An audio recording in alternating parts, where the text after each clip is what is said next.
back to Real Reviews. This is Cody Williams, and we're here to talk about the movie Don't Let Go. This movie story follows a police officer named Jack, played by Daniel Oyelowo, who is extremely close to his niece and her family, but who is tragically get murdered by some mysterious home invader.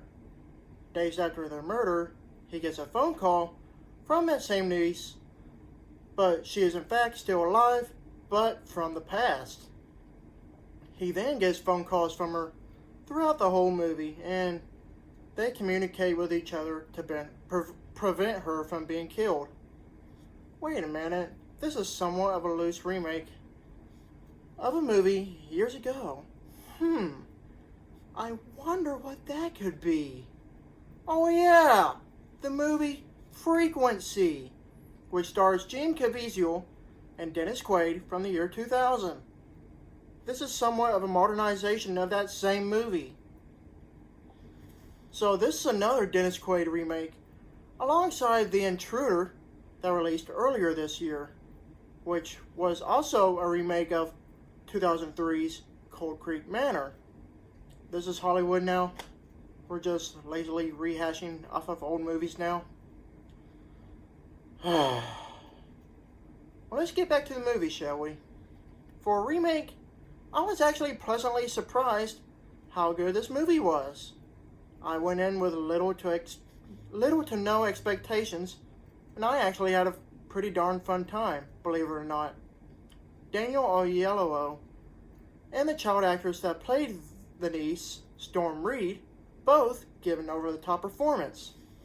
I was really sold by their characters, so good job on their part. This movie is produced by Jason Blum, who we all know who works for Blumhouse Productions, which has an off and on track record as far as their movies go. But as far as this movie goes, this is definitely one of their better ones for sure. It does have great thrilling moments that make you want to sit on the edge of your seat the whole time. That, combined with a great musical score, really makes this movie very entertaining. So with the past and the future interacting with each other through the cell phone device as the storytelling narrative, it does make the film a little bit hammy at times. And the movie's pacing is very erratic, so it can be somewhat difficult to keep up with. And also, if you're familiar with the rules of time-based movies, such as Back to the Future, this movie pretty much follows the same principles as such.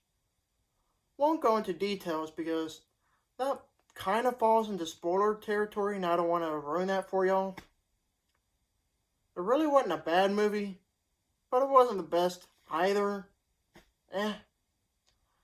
I just want to say that this movie could have easily been on the editing floor for a little bit longer to make it somewhat better. I give this movie a C+. Thank you for watching, and don't forget to like and subscribe to my channel to keep up with my real reviews.